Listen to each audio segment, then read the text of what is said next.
Muy buenas tardes tengan todos ustedes.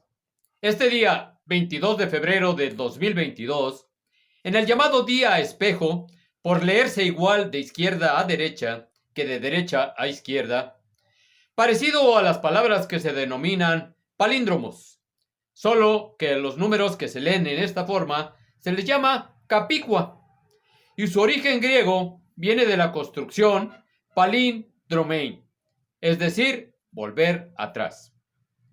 Y al nombrar a la antigua Grecia da la impresión de que no sabemos a ciencia cierta de qué país estamos hablando. Esto sucede más a menudo en las mañaneras, en donde el actor principal o comunicólogo principal lo es nuestro actual presidente de la República, Andrés Manuel López Obrador, quien generalmente se hace acompañar por algunos miembros de su gabinete. ¿Y por qué decimos que no se sabe a ciencia cierta de qué país se está hablando? Vea usted si no. Este día tocó en suerte que iniciara el controvertido subsecretario de Salud, Hugo López-Gatell, quien luego de mostrar más de 30 gráficas, una por cada estado de la República, aseguró que la pandemia del COVID-19 casi se acaba en México. Casi. Agregó que las 32 entidades federativas se encuentran con una reducción drástica y que la pandemia casi termina. Y terminó diciendo que prácticamente está de salida.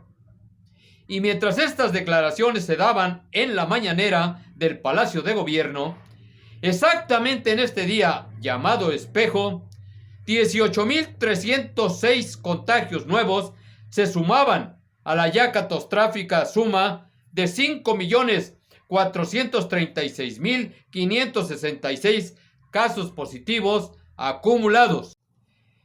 Pero eso no es todo.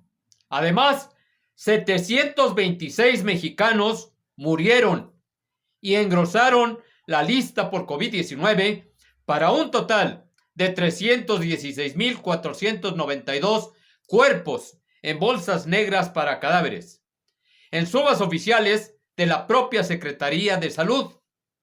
Todavía recuerdo cuando nuestro gobierno adquirió al inicio de la pandemia 40,000 bolsas para cadáveres.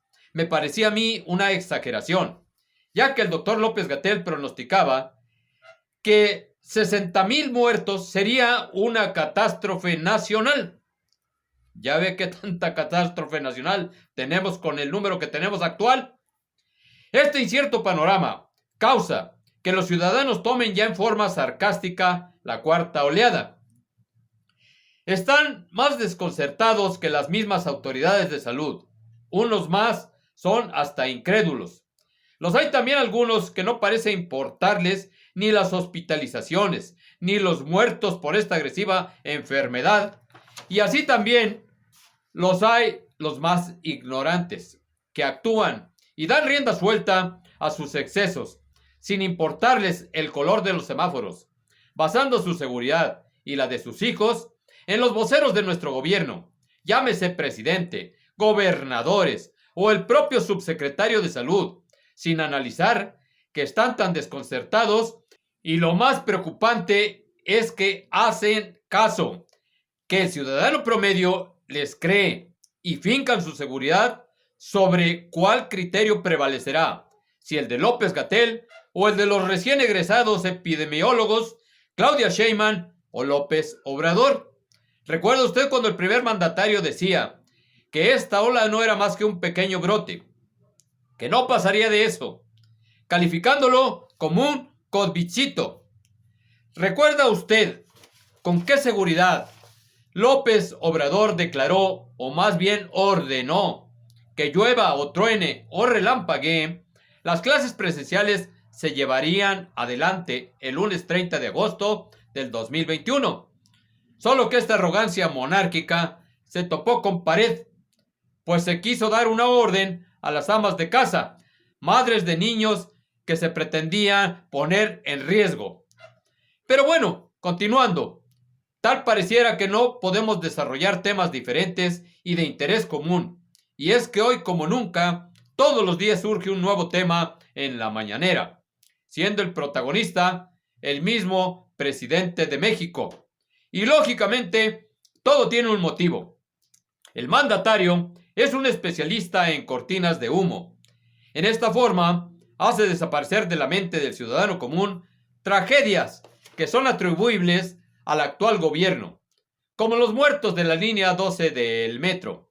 Vea usted, cuando en boca de todo México estaba el escándalo sobre su hijo, José Ramón López Beltrán, relativo a la mansión que tenía rentada en Houston, Texas, propiedad de un contratista de Pemex, en donde se presume un claro conflicto de intereses. Tocó el tema de la casa gris, la que habitó su hijo junto a su pareja en Houston, Texas. Esta casa, propiedad entonces de un alto directivo de la empresa Baker Hughes, que mantiene contratos con petróleos mexicanos, lo que podría derivar en un conflicto de interés. El presidente escaló el tema hasta calificarlo como una disputa por la nación. Sí, es una especie de golpismo mediático. Esto último, de que hay un conflicto de intereses, casi hice un acuerdo con una petrolera para que le rentara una casa a mi hijo. Fue suficiente que el presidente saliera al día siguiente y, muy fuera del tema, dijo que sería conveniente aplicar una pausa en las relaciones internacionales con España y reanudarlas cuando él terminara su mandato. Esto generó un escándalo a nivel internacional, en el que el tema de la casa rentada por su hijo se borró de la mente de los mexicanos por algunos días. El problema suscitado con España fue suavizado por el mandatario mexicano al día siguiente, diciendo que él no quiso decir lo que malamente entendieron. Sin embargo, no son pocas las ocasiones en que menciona a España, culpándolo de un supuesto saqueo de capitales mexicanos, llegando al grado que Pedro Sánchez, presidente del gobierno español, tuvo que recordarle que sin España, López Obrador no existiera, pues su abuelo, José Obrador, era español y nació en Cantabria en el año de 1863. Y según testimonio de su misma familia, su abuelo cruzó el Atlántico escondido en un barril de un barco, llegando a Cuba con solo 14 años. Y su falsa documentación. Trabajó en lo que pudo, y en 1917 llegó a México para reunirse con sus hermanos, y un siglo después nuestro presidente hizo el viaje en reversa para visitar su madre patria. Hoy por hoy nuestro presidente se enfrenta a uno de los problemas mayores de su bandera. Siempre ha dicho que su gobierno no es igual a los antecesores, que la corrupción ya la extirpó del gobierno, y sin embargo surge un nuevo escándalo. La Auditoría General de la Federación detectó un desvío de casi 50,000 millones de pesos en las obras emblemáticas del gobierno, como lo son el Tren Maya, la refinería de Dos Bocas y el aeropuerto de Santa Lucía. David Colmenares Páramo, auditor general de la Federación, presentó el estudio preliminar con lo que el gobierno de López Obrador se vería manchado por partida doble al enfrentar dos problemas ante la Fiscalía General de la República, ya que ésta inició una investigación por posible conflicto de intereses debido al caso de la mansión en Houston, que su hijo José Ramón López rentaba y que era propiedad de un contratista de Pemex, quien además es del grupo de asesores de su padre. Esto y otros problemas del país, como lo son su pelea en contra del INE, alejarse de los temas que le molestan y controlar la agenda, ya que no hay noticias buenas para el país. La pandemia va adelante. Existe una inflación imparable, violencia de grupos armados en más de la mitad del país.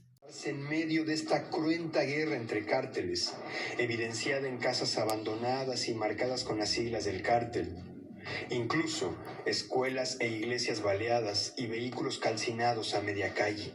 Ahorita yo creo que tenemos una relativa calma y las personas tienen ese miedo de que la presencia del gobierno sea como una barredora que viene a quitar un grupo para dejar cancha libre a que los demás se disputen el territorio. Chicos huérfanos, ya estamos hartos. Escúchenos, gobierno, por favor. Y todo esto tiene una extensa cortina de humo, con el circo de la revocación de mandato. Pues bien, si le quitamos el casi a la pandemia, esta no tiene aún control. Solo los ciudadanos pueden controlarla. Para Proyecto 7 TV de la Ciudad de México reportaron Gabino Blanco, Angélica Blanco y Rebeca Salazar.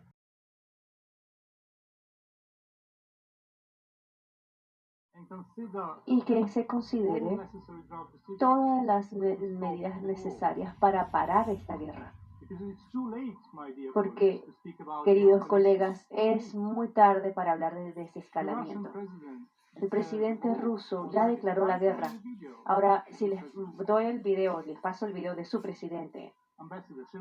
Embajador, ¿lo puedo hacer? ¿Puede usted confirmarlo de esa manera? No me interrumpa, por favor. Entonces no me haga pregunta cuando usted está hablando, ¿verdad? Bueno, de cualquier manera, usted declaró la guerra y su responsabilidad de ustedes de parar esa guerra.